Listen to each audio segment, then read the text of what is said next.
We begin with a follow-up to our top story last night. The Trump administration deporting a Venezuelan asylum seeker who has no criminal record and who his family says is not a gang member. It is believed he is now in a notoriously dangerous prison in El Salvador. After our story aired last night, we heard from an attorney who has tracked at least 44 Venezuelan migrants with no criminal records in the United States or their home country. She says they, too, were among the 238 Venezuelans deported to El Salvador aboard 3 planes and now in that prison. CBS News has obtained the names of all the men deported. The White House insists they were all criminals, members of a Venezuelan gang. But that is in dispute.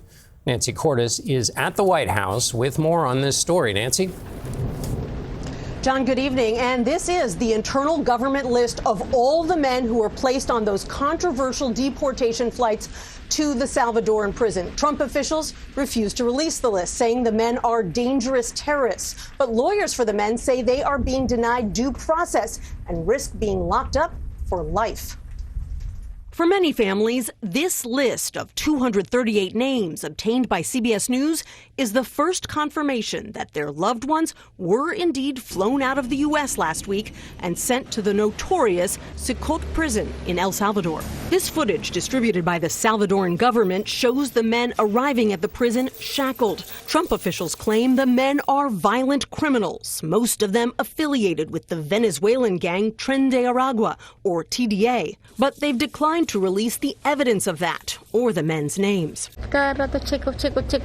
You keep checking, and nothing. Our colleague Lilia Luciano visited yesterday with Yohani Sanchez, who says she's been scouring prison video trying to make out if one of the men is her husband, a 26-year-old barber who came to the U.S. 2 years ago seeking asylum. He was detained during a routine check-in with ICE last month. Today, a CBS producer informed Sanchez that her husband's name, Franco Caraballo, does appear on the list. Fatal, triste y desesperada. She told us she feels terrible, sad, and desperate.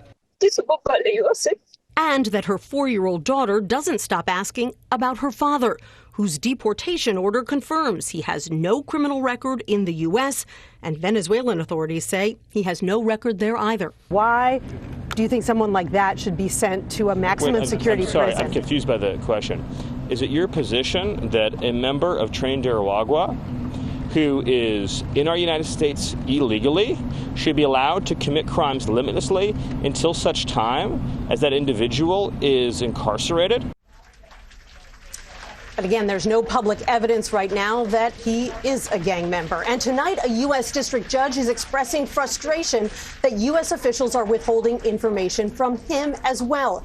He said the 6-paragraph filing they submitted today was, quote, woefully insufficient, and that the government has evaded its obligations to answer his questions about these deportation flights. Nancy, why does the White House feel they need to keep the names on that list such a secret?